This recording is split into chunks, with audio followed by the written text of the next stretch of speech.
You think you know me?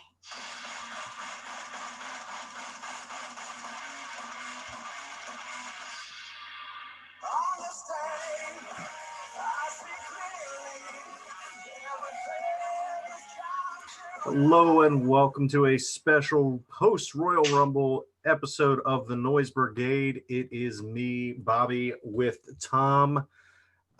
Dude, it was a brilliant idea to hop on right after that. I can't thank you enough for.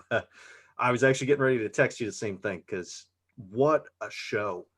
It's funny. You had messaged earlier in the week saying that we should do a live of the Rumble, and I was like, yeah, I'll just do the men's Rumble, because that's just what obviously we both grew up watching for years and years and years, and I just can't stomach to do a live 4-hour pod with anybody. No offense, brother. No, none taken. Listen, judging by the stats from our last one, I don't think any of the listeners. So, yeah. But watching that, it was like I really hadn't watched a whole lot of wrestling since Mania 36 at all. I'd maybe have watched bits and pieces of like little video clips of like AEW, NXT, very little SmackDown and Raw. So I love the Royal Rumble. It's my favorite pay-per-view event. So obviously I dove right back in, and man, wow, what an event! Yeah, dude, so good. And I'm kind of with you on this. I've been watching some AEW Dark. I've been watching, little bits and pieces here and there. But most of my WWE lately, I've been watching. I don't know if you're familiar with Simon Miller from What Culture, but he does ups and downs of all the shows, and I watch ups and downs, and that's pretty much how I consume my WWE product right now. But I obviously, the Royal Rumble, it is absolutely my favorite pay-per-view. I had to tune in for it. And Peyton wanted to watch as well. I actually ended up taking off work. I lucked out, and today was available as an off day, so I got to take off a day of work to watch wrestling, which certain people feel a certain way about that, but I don't give a shit. I got paid for it. So. Nothing wrong with that. And then I figure, hey, we could just discuss kind of a recap on the show. And I know there's a couple things I was going to have Danielle pop in and talk about, and not just because she's a huge Edge fan, but she also shares something in common with the Bianca Belair. So I thought that would be kind of cool to talk about. So she's going to hop in if that's cool. Yeah, absolutely. Awesome. But did you watch the pre-show? I did. I was doing dishes during the pre-show, but but I made some dinner, but I did watch the pre-show, and God, R-Truth continues to be gold. Excellent. I mean, he's been comedic gold for how long now? Gosh. But it was funny, I actually sat down and rewatched the 01 Rumble recently, and he came in, he's in that as K-Quick. And it's funny to think about how long of a career. And so that was, exactly 20 years ago. And not that he showed up in the Rumble itself this year, but he still makes a big presence at the show, and it's kind of cool. Oh, absolutely. And he's a guy, first of all, he doesn't look like he's aged a day in his life. But second of all, he just doesn't get the credit that he deserves for as good as he has been for so long. He's never been a top hand, I don't think. Maybe in TNA, he was considered, but he's never been that top guy, but he's been consistent, man. And it's just amazing to me how long his career has been, and how many different iterations he's gone through, and different, when he was with Road Dogg, and all the different things that he's done, and he's still doing it at the level he's doing it at. Exactly, and that's what you bring it up too, and I just think it's really funny with him. I always one of the things about him that I tend to forget, but then I remember, and then it just kind of brings it all back as to how neat of a talent that he is his legitimate name, which he worked under in TNA, Ron Killings. I mean, if you're born with a wrestling name, I mean, really, come on. Yeah. So, very, very cool guy. I mean, just he doesn't age either. I mean, the guy is very, very quick and strong in the ring, and always has been. whether he's 28 or 48. Just very talented, and yeah, he's a great. Again, the comedy bit aside, he's just there's reasons why he's still around. I think he's just that much of a talent that he still has a lot to offer. Right, and you watch, it's funny because thinking about him and how long his career has been and how much longevity he's had versus two guys that there was a period where we never thought we'd ever see them in the ring again with I'm not even going to spoil it. I'm not even going to spoil it. There's three people who were in the end of the Rumble that we at one point or another thought we would never see wrestle again, and good God, to think that he's been able to you know, continue his career through the entirety of their careers um, without major incident it's astounding. Yeah, no, Kind of like exactly. Jericho. Yeah, yep, exactly. Kind of almost cut from the same cloth. It's very weird that I, just made that comparison. But truly, I really think they are like they're just very hard nosed. They don't know when to quit. Kind of have their hands in many different things, um, and just keep on going. Right. And it's amazing that they've been able to, you know, a lot of it is how safe you work. And it's not like they're just, ham and egger guys. They're not just going out there and doing basic punches and kicks. And they're both able to maintain, this knock wood. They've been able to make it this far without any kind of real major injuries. Um, and that's just a testament to how hard they work in and out of the ring and how hard they try to stay safe while also providing an entertaining product. Right. Yeah. No, I completely agree. And I would say Truth was the highlight of the pre-show. Well, yeah, you Um, got to give big ups to Bugs Bunny for saving the world from the uh, Monstars. exactly. That was huge. And I'm not gonna take anything away from the one match that they had, women's tag team championship match. Um, I think, to me anyway, again, having watched wrestling for all these years, you could see almost immediately on the look of Charlotte's face that this was not going to be um, something that you know obviously that her and Oscar were going to win and retain. Right. So um, the I thought there would be more of a turn in that one, but you know I was wrong on that part. Just kind of my little speculation, but I kind of knew just looking at her face. I was like, well, Nia Jackson and Shayna are gonna take this, and obviously match aside, I'm not gonna say one way or the other whether it was phenomenal or not. I just think it was a good match. But the interesting thing to me though is that for all these years, and we just talked about it, the Truth, they still find some way to include Ric Flair. Yeah. Good God. You know what? Although this is going to be the opposite end of the spectrum for me. I can't wait till they're done with this. Let Rick retire in peace. For the love of God. Why are we doing this? I feel like this is basically a reversal of the Mark Henry and Mae Young angle. That's what it's going to end up being. It's going to be Rick's going to impregnate Lacey Evans with a foot this time though, instead of it being Mark Henry. Yeah, that's yeah. You're probably not wrong. And Vince still runs the show. and it sucks because honestly, it's you know, I've never been a huge fan of Charlotte Flair, not because she's not one of the greats in the ring, because she is. She absolutely is. It's just something about her. I don't necessarily enjoy her. Now I appreciate her. She's kind of like John Cena for me, where Hmm. you see the talent, you appreciate the talent, they're great. They're just not your cup of tea.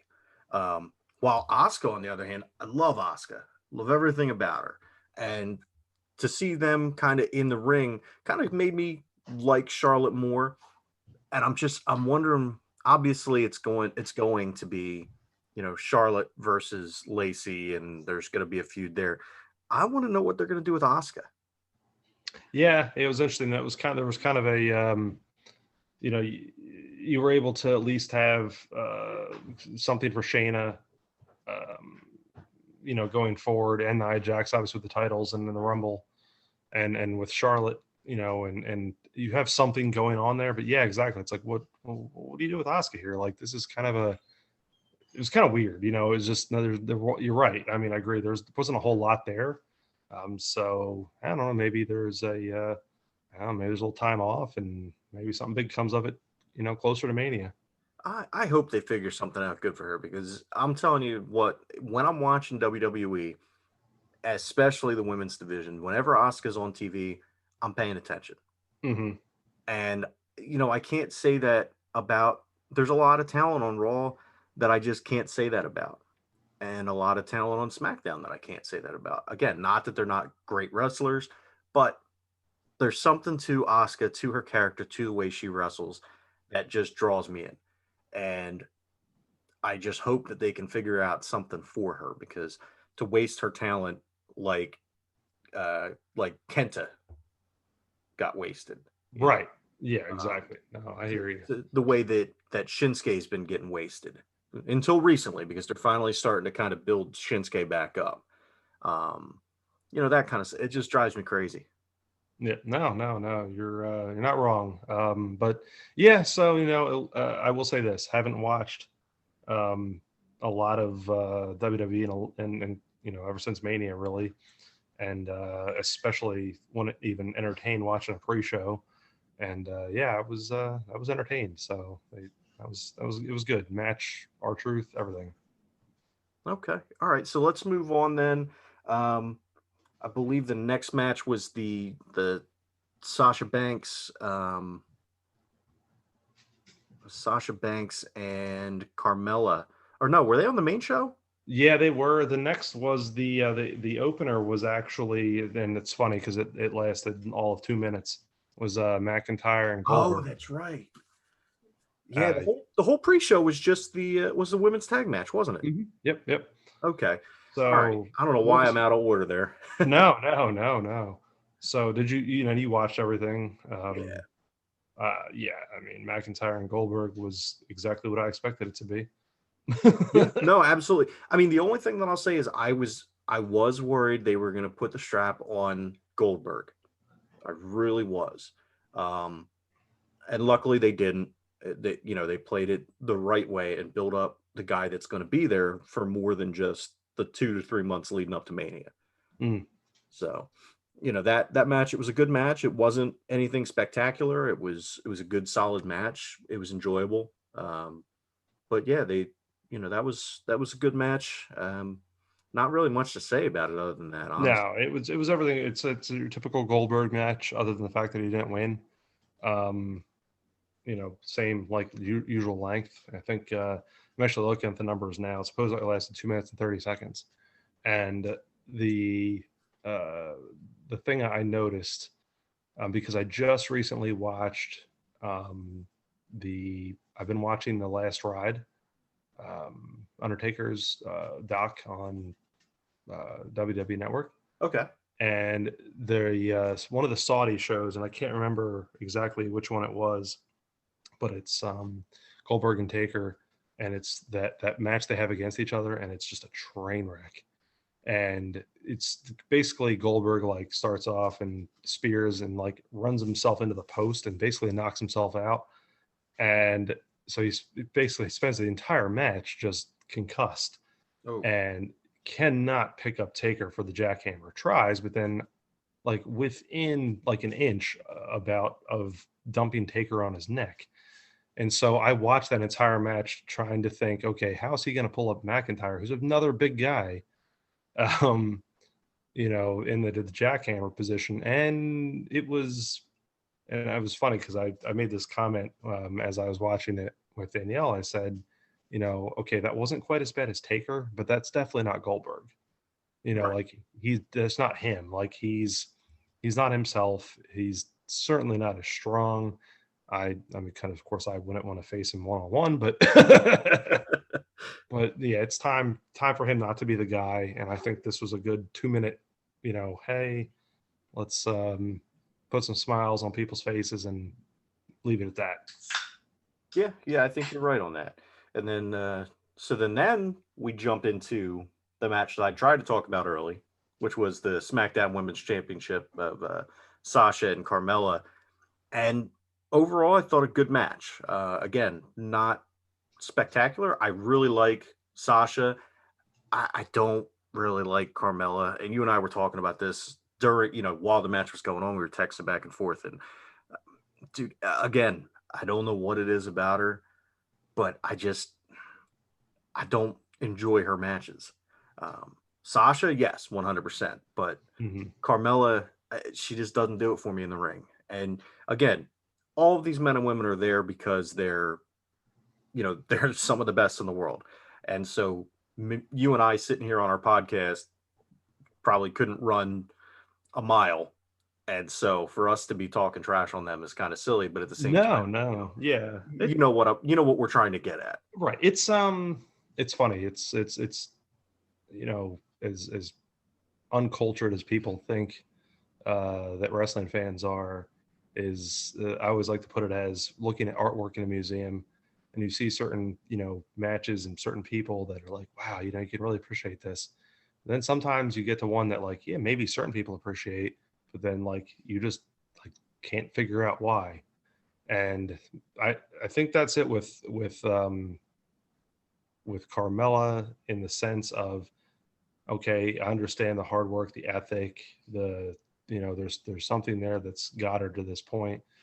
Um, I agree. I don't.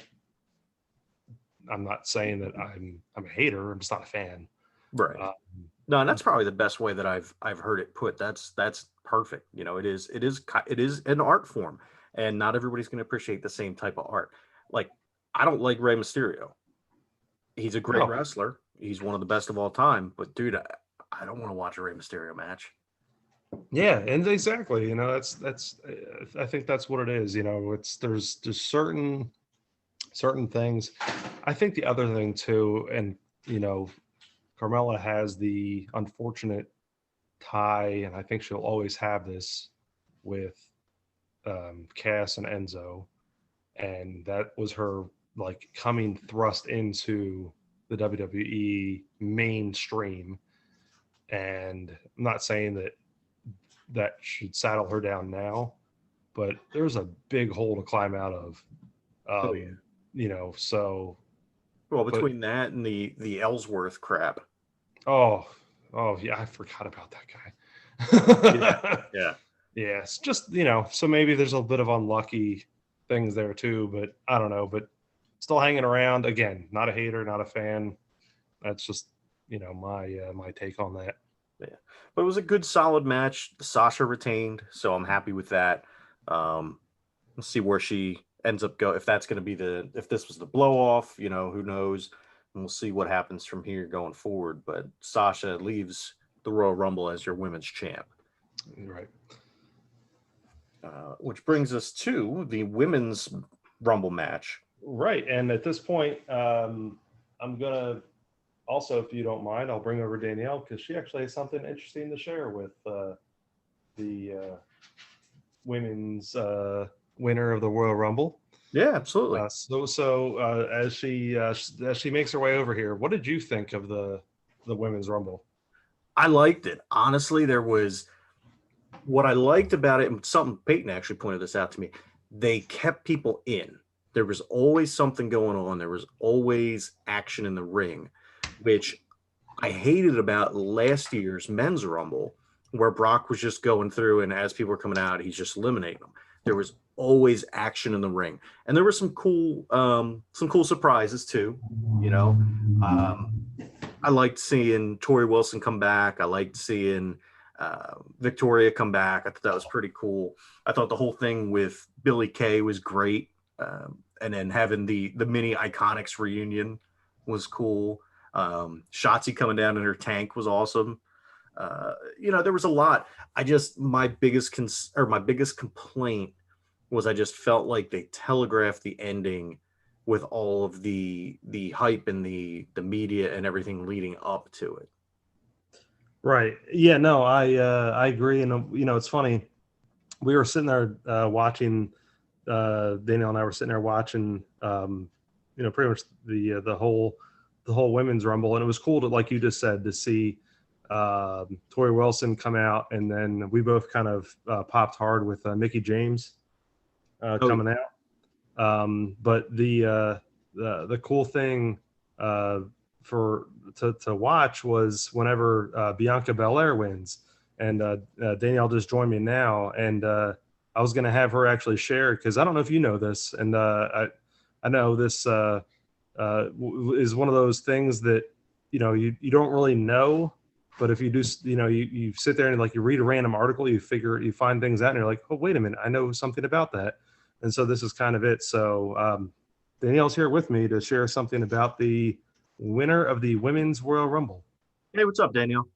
Hey, it's your turn to wrangle the cats. Okay.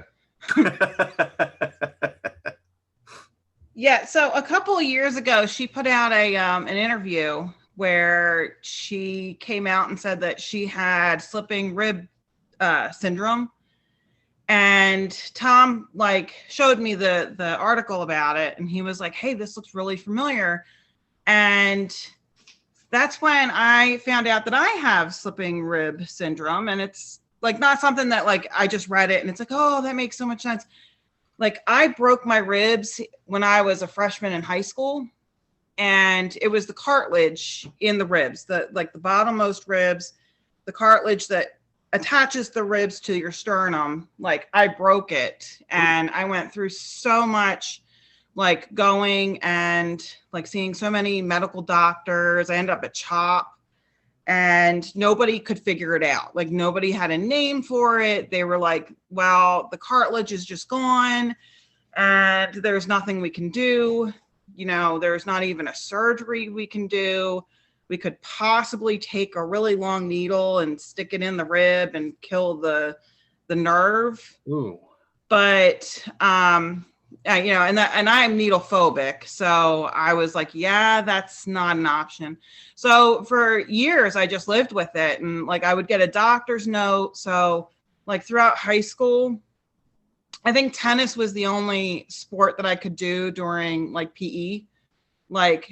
In high school, I would run a mile, and by the end of it, I would collapse and just be in tears from the pain, which, is ironic because that's how I ended up breaking my rib in the first place, was because I was running track my freshman year.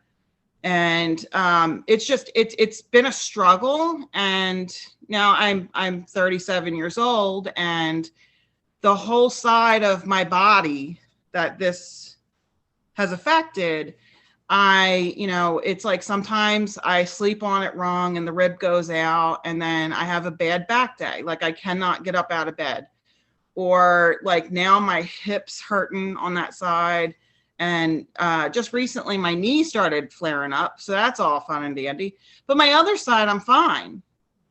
So when Tom forwarded me this interview that she had done, I was like, oh my goodness, this is somebody else that has it. And I've only ever heard of one other person having it, which was a girl that I went to college with. She got the flu and coughed her rib out. Oh. And it only affected her for a month.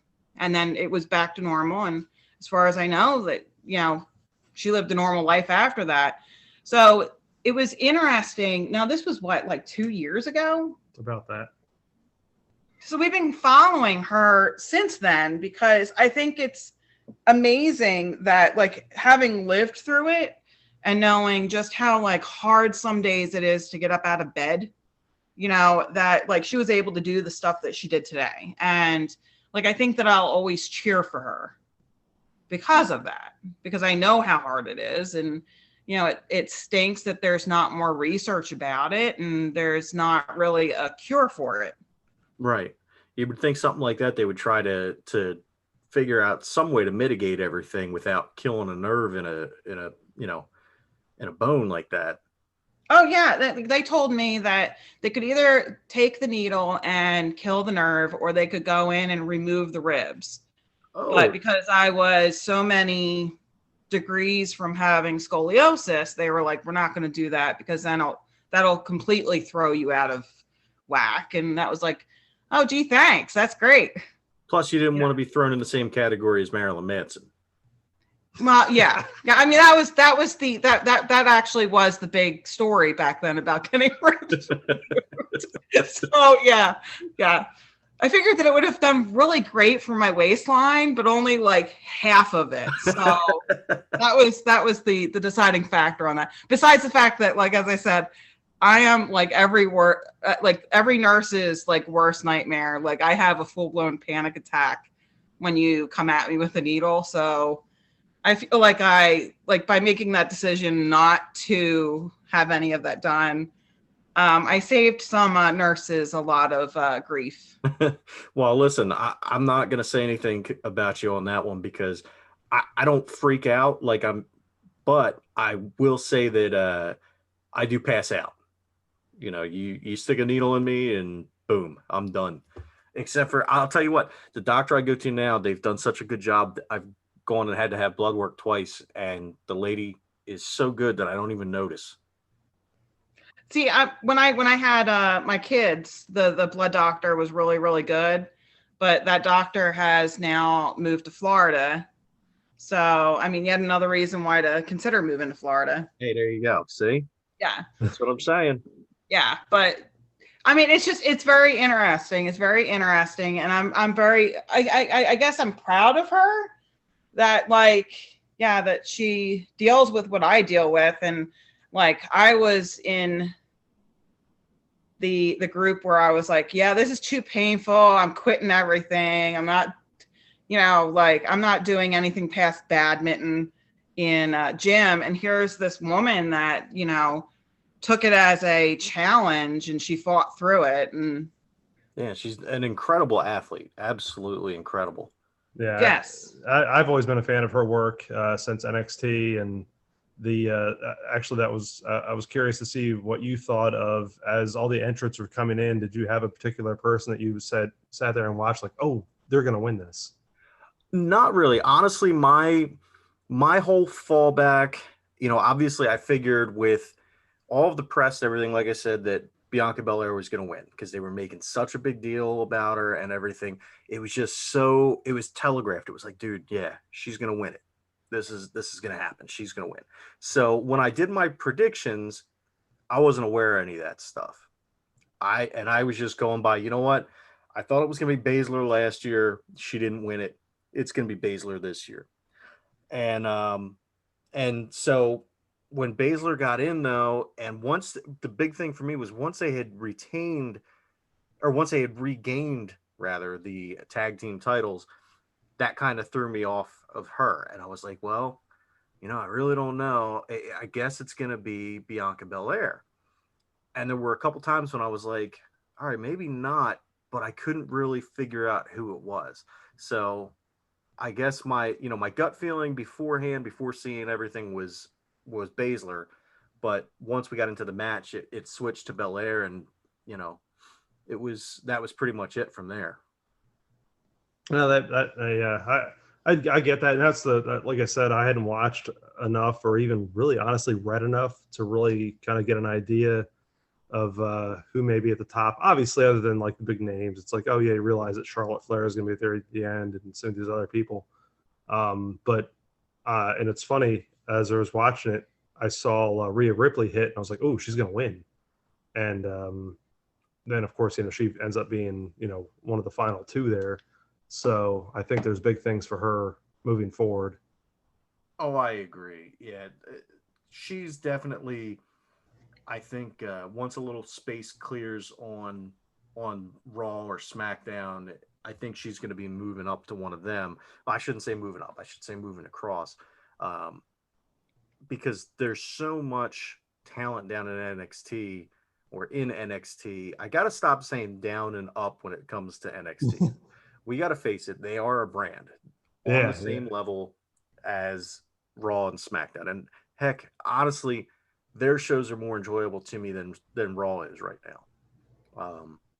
to be quite honest. Oh yeah, no, you're not wrong. I felt that way for a long time, so. And the funny thing is, I'd almost rather watch, well, most of the time I would rather watch AEW than watch NXT. And NXT for the longest time was my favorite WWE show to watch. Yeah, no, and you're probably not wrong there either. If I sat there and religiously watched at this point, I might be in the same boat, but I would still probably, for me anyway, NXT has been, because I watched it from the kind of the inception, and all along, and really up until this year, I just kind of gave it up. But now it's good to see these people coming up and really making strides and hitting these. I'll say coming up in the sense of making it big on these pay-per-views. No, I get what you're saying. It is definitely a great show, and I love watching it. I just like I said, just with everything going on, wrestling has kind of fallen a little bit off to the side as far as making sure I make time to watch it. So I watch it when I can, and now that I've got the network again, because I'd actually boycotted the network for a while because Vince really was going to lose a lot by missing my $10 a month. But after the whole Black Wednesday last year, it left such a bad taste in my mouth. Especially to come out and announce record profits, and that even with no house shows and no anything else, you're going to post record profits, but let's let go of a bunch of people at the beginning of a pandemic. How about that? Yeah, I hear you. It just kind of left a bad taste in my mouth, so I couldn't continue to pay Vince. And again, like I said, I mean, you can see he's probably had to sell a sprinkler head or something to make up for that loss of the $10 that he's not getting from me, but he's getting it now for the next 2 months, and then it transitions over to Peacock, and then it doesn't go directly. Well, it goes, I guess, indirectly, but whatever. So did you I have one last thing. Neither of you asked me who I thought was going to win the Women's Rumble. Who did you think? R-Truth, obviously. Oh, I mean, come on, R-Truth. If Truth would have won the Women's Rumble, I would have been, I don't know. I'm so torn on whether or not I would have enjoyed that. I mean, it involves Truth, so I'd have been happy about it, but I would have been upset just because there's so many good stories to tell for, with the women that are in the women's division.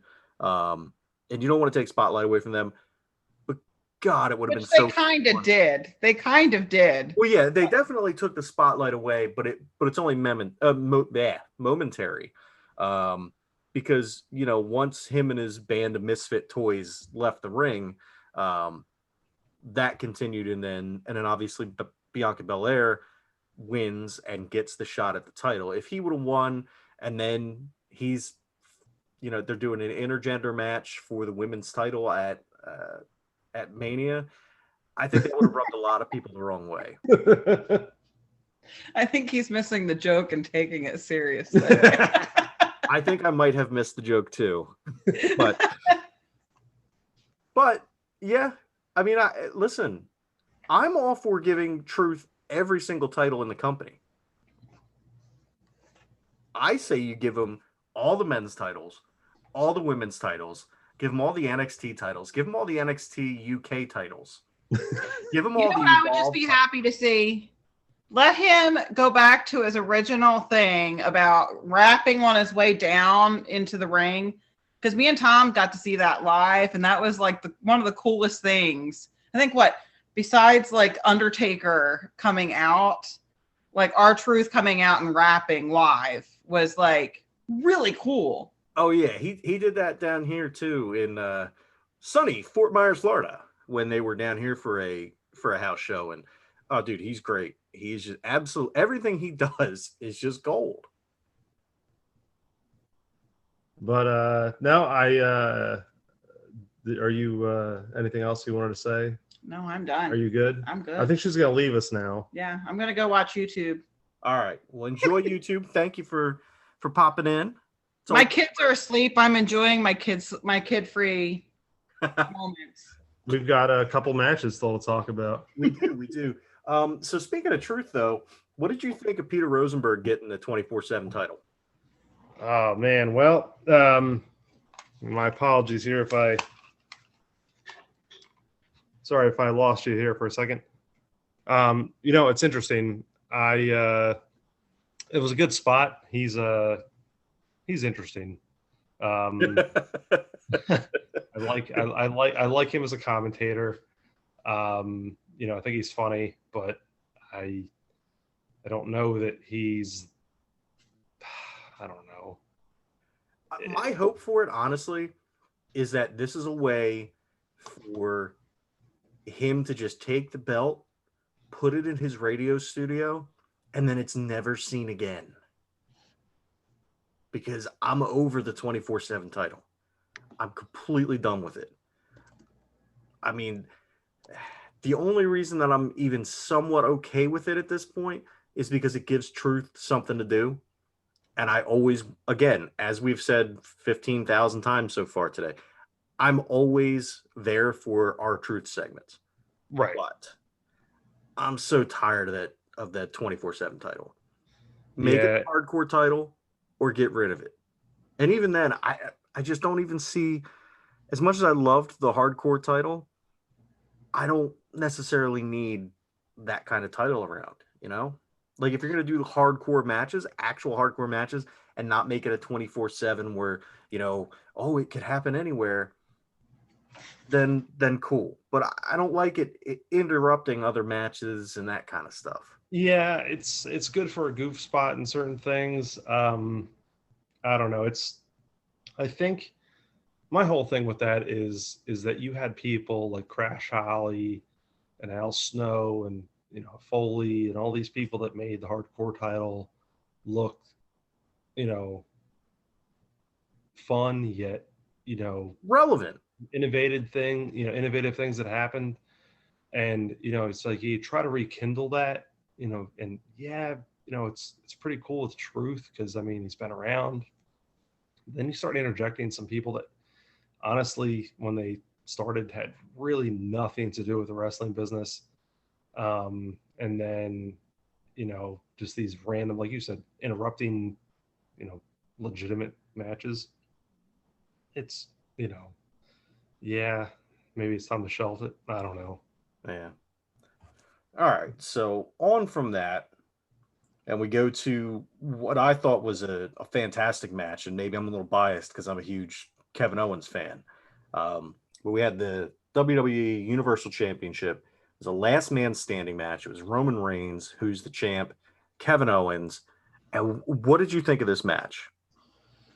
Oh man, these are always tough for me. Love KO, big fan, and have been since really the minute that he joined NXT. But then I knew a bit about his work prior, just from watching YouTube. And as Kevin Steen. So I've followed him quite a bit here the last several years. So anything that he's involved with, I'm going to be a big fan of. The only issue that I have with last standing matches, and I said this and I thought about this earlier as I was watching it, is that the last standing matches that I remember that were just like off the charts insane involved Triple H, The Rock, Foley, all those guys, and they just beat the living tar out of each other. And in fact, the one thing I've recalled, and I don't know if you thought about this, whenever KO gets in the forklift. Yep. Climbs up. I know exactly where you're going. And I was like, man, this reminds me of Halftime Heat. And yes. And I was like, it was like bringing that all back. And I was just like, wow, this is really, and to me, that it's like, this is where they're going.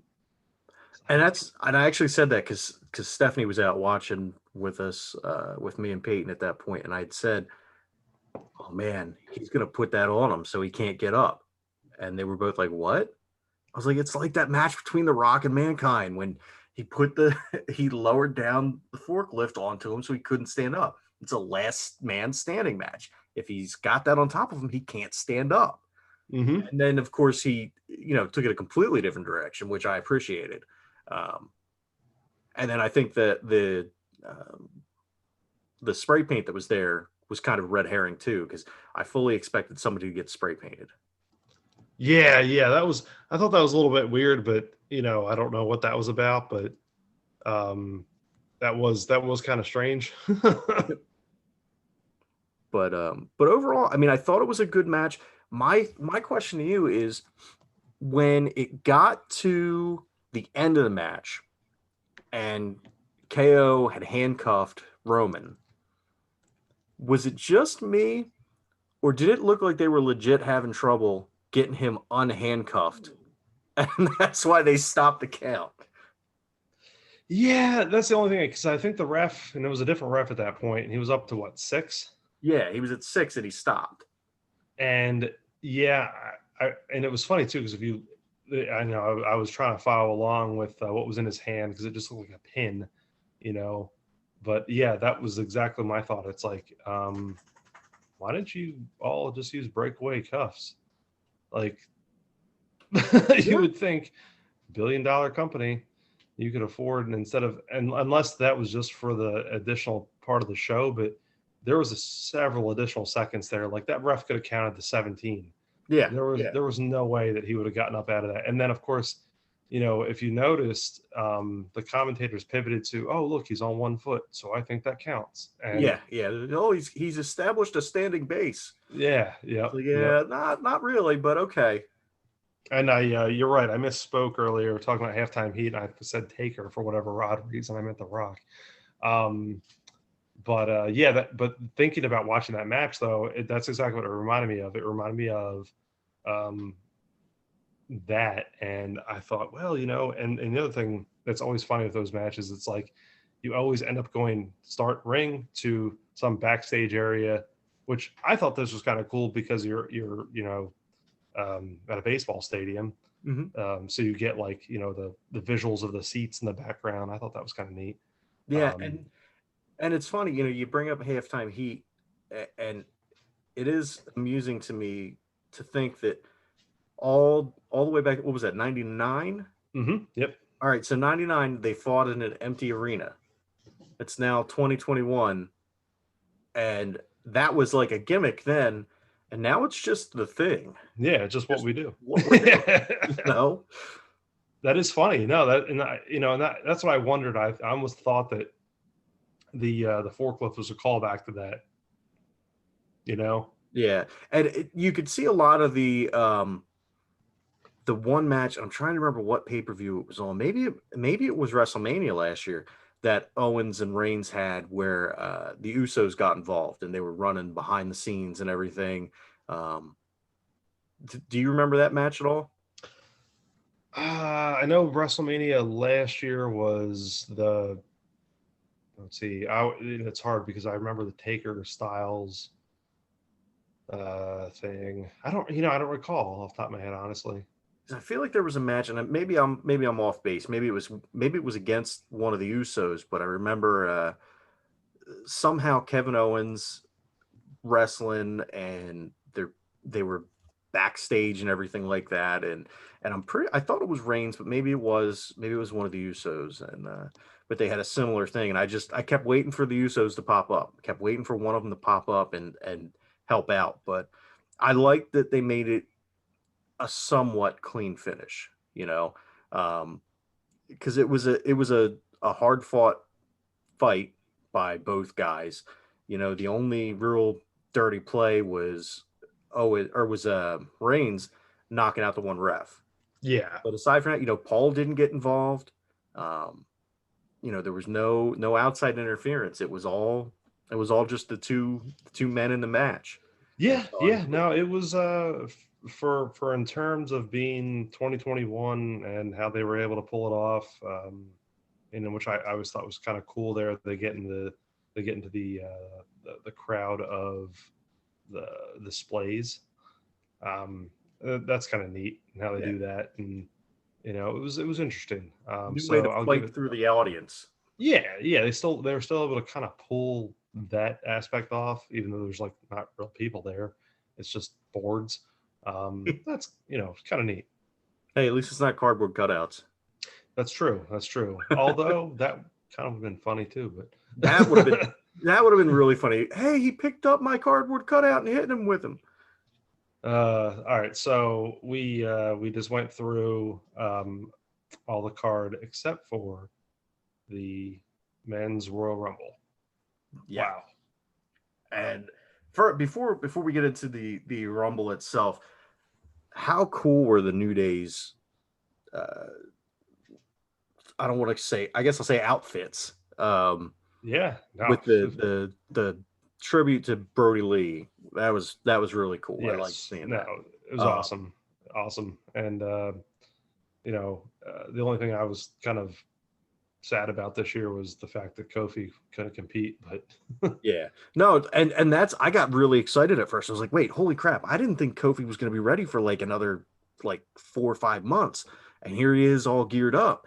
And then he's like, no, I'm not gonna be in it, but I had to wear it to show, the tribute to Brody. I was like, all right, you swerved me, but that was really cool and I appreciate it. yeah. Yep. No, I agree. That was cool to see. That was just the one downside too. So I was like, oh wow, I was like, didn't think he was going to be in this thing, and yeah, no, definitely cool. And I'm gonna say this too. I'm glad that on my predictions, I'm so glad I was wrong about who won the match. I'm so glad because I mean I wasn't even rooting for Brock to show up, but I had picked Brock Lesnar to win it. And it was simply because I just figured, oh, well, this is WWE. We're getting ready to go into WrestleMania. So they're going to bring in somebody to screw everything up. And it's going to be Brock. And it wasn't. And I'm thrilled. No, and it's funny because I was sitting here watching it. Danielle and I were watching it. You and I were texting a little bit. They kind of, like as you said, telegraphed that into Randy Orton almost. Right. And so I thought that, and I was like, oh, surely it's Orton. I mean, the one thing I noticed was if it was legitimate injury, you would have actually had their medical staff out there. Not just like a referee and Randy's like up against the, barrier. And then of course they like make it a point to, do the 2 camera view, and they're showing how they're working on his knee, and it's like, all right, just bring him out here now. Let's get it over with. Yeah, Because just obviously he's coming back. right. And so sitting there watching it, and then, whatever with him.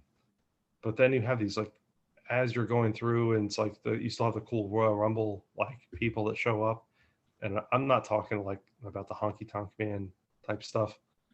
You actually have legitimate people showing up this time, like Carlito. My goodness. Oh, dude. Listen, there were several surprise entrants into it. So, I mean, we can roll through them, but Carlito, I popped hard for him when Hurricane came. Oh my God. When Hurricane came out, I was ready, man. I was ready. I was getting on my superhero in training shirt. I was ready for him to go. And then sadly that didn't last very long. Kept waiting for I knew Dreamer wasn't going to come out, but I was waiting for some ECW guys, but that never really happened. But we got one of the coolest moments that I can remember in Royal Rumble history, with Edge and Christian being reunited in the ring at the Royal Rumble in 2021 and sharing the ring with Daniel Bryan. And yes, that to me was, dude, I'm getting goosebumps thinking about it. It was so cool. It was so cool to see. Yeah, it was the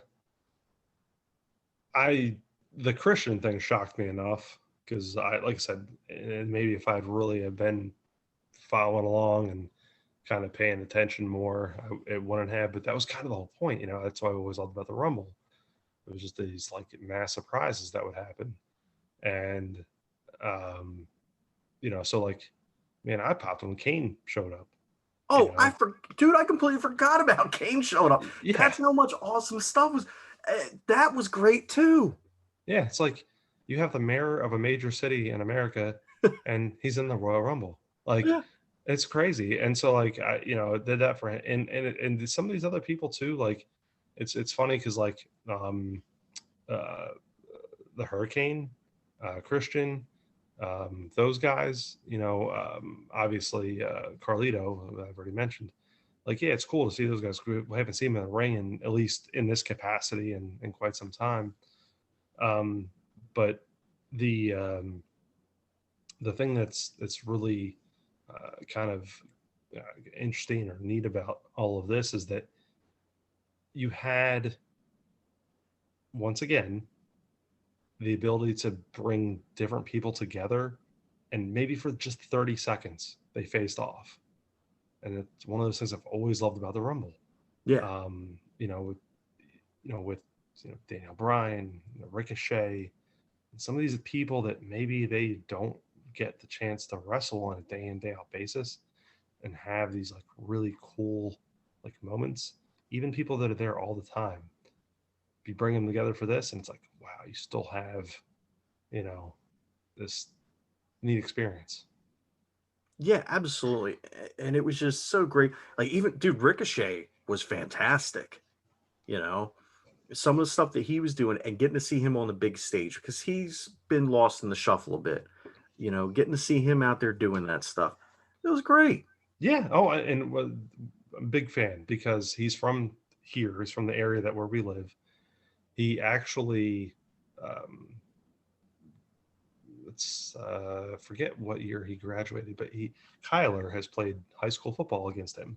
Oh no. So yeah, yeah, so it's cool. So I have a big appreciation for what he does and who he is. So I mean, my guy that has been continuously getting screwed since he ended up getting elevated, Otis. I thought yeah, he deserved a better run. He got kind of tossed out pretty easily, but just again, when are you going to see a guy like Otis in the ring with Edge and Christian and Daniel Bryan? And I know he's part of the what is uh, Chad Gable calling it? I guess the Alpha Gym or whatever that angle is, and that's cool. But it's just cool to see these guys on a big stage. right, right. And the only thing I didn't really get or understand, to me, this is a very it was almost akin to the Lesnar deal of last year, where he just ran through people. Was AJ Styles coming out with his bodyguard, and his bodyguard just kind of ripped a couple of people out of the ring, Yeah, and one of them being Big E, and it's like, come on, the guy came in pretty early. What are you doing? Like, right. I just, Yeah, and it's AJ. Like, the guy can stand on his own. We right. don't need this. Well, it's the they're trying to get him that big heel heat, but I feel like there's better ways to do that. I feel like AJ is a talented enough performer to get it on his own. I don't think he needs Exactly. this. We don't need that. Yeah. And that's another thing that killed me too was I was thinking maybe just maybe E would make it to the finals, like just to the final couple people, and he got trashed out pretty, in a lame way, like you said, with almost just yanking him out of the ring, and it just that did rub me the wrong way. So I mean, for the most part, I felt like it was a really good match. Um, Absolutely loved the ending, but Oh, we were both scared, for lack of a better term, of how it was going to turn out. I was worried that it was going to be Seth Rollins or Braun Strowman winning. And we were both worried it was going to be Randy Orton because, like you said, I texted you like 3 times, like, it's gonna be Orton. yeah, Like, within and the last 5 minutes of the match. right, and luckily, we were wrong. We were wrong on every step, and it ended up being Edge. And honestly, I'm stunned. I really, really thought that somehow, some way, even with they, and I guess I should have known, because I was thinking that before it got down to who it got down to, I was thinking, all right, well, you know what? Maybe Daniel Bryan will win this one, because they haven't, the past couple times when they've set it up where he was the obvious choice to win, they've swerved us, and then they've, he hasn't gotten the win, and people booed. Like, remember in Philadelphia when Roman won, Mm-hmm. the fans even booed The Rock, which that should tell you a lot about Yeah. what Well. they weren't necessarily, they weren't necessarily booing him. It was more the decision that the E made when they decided to make Roman your Royal Rumble winner. Right. But that's, they were talking about it. Oh, he's the sentimental pick, blah blah blah. I was like, yeah, maybe Daniel Bryan's gonna win it. And then when he didn't win it, I was just like, oh crap, they're just gonna screw this up again. There's no way they're gonna let Edge win, especially with him coming in at 1. It was a good story, but I figured they would make him down to the last 2, and then he would almost get there, and then he would fail, and then that would set off the ending to the feud between him and Randy Orton, where Randy makes fun of him for losing after making it all the way that far. Yeah, not it's funny because I thought for certain, but then the more you think about it, it's like, what, Randy's been around the block too. The only difference is that unfortunately for Edge, he got hurt and he had to step away. Randy never had to step away. He's been in this the entire time, and so kind of like retrospectively really looking at it, well, Edge was able to kind of beat the medical reasons. He gets himself hurt again last year, but not obviously career ending, and comes back, and what a story. Yeah, absolutely, man. It's incredible. And dude, I know you were happy. I know Danielle was happy. Like you said, she's a big Edge fan. I just, man, I could not believe that they actually did the right thing. They Yeah. actually, they read the room, and they didn't screw it up this time. We're not getting Braun Strowman as the winner of the 2021 Royal Rumble. So, I applaud them for putting on the show they put on. Everybody who was on it was phenomenal. They knocked it out of the park. Uh, I just can't say enough good things about the show itself, and especially the ending. Yeah, no, it was a great finish. That's the kind of the finish that I think we needed, because all things aside, uh, Seth, Sheamus, Strowman, any of those guys that came in at the end, yeah, I would have been disappointed, but kind of left with that same, this is the reason why I don't really watch on a week to week basis anymore. Edge winning makes it to where, what? This makes it worthwhile. Where are they going with this? Other than he's going to obviously go to WrestleMania, but Right. Yeah. And that's what I like about it too, is, the other thing is, those guys have how many years left on their careers? right, not a whole lot. Honestly, who knows how long Edge is going to be able to keep going. So let's do this now. Right, Let's exactly. let's get this done. And then next year or 2 years from now, you have Rollins win, or you have Strowman win, or you have whoever win. But get the guys that have earned it. The guys that I don't want to say deserve it, but you know what I mean. You know, let's take advantage. Let's strike while the iron's hot, and those guys can earn their spots later down the line. Right. No, I agreed 100%. That's the interesting thing. And maybe you'll end up seeing, somebody like a Lashley here in the next couple of years, that might maybe make a run toward the end. But no, I agree.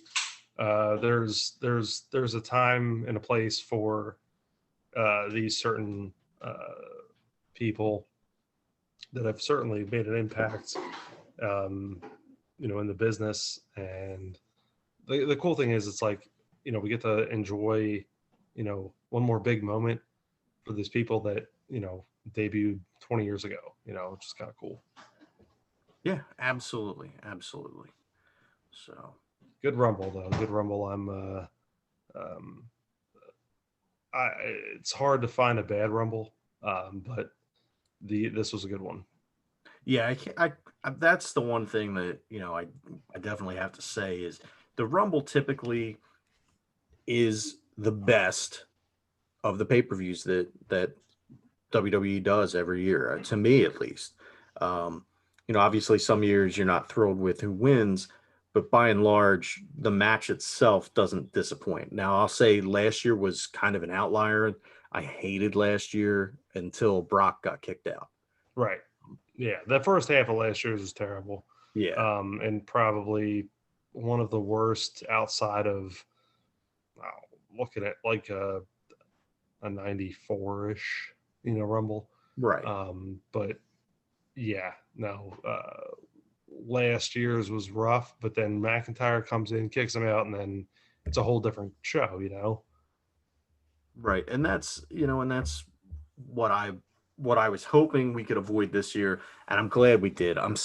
God, I can't say enough how glad I am that Brock Lesnar did not show up.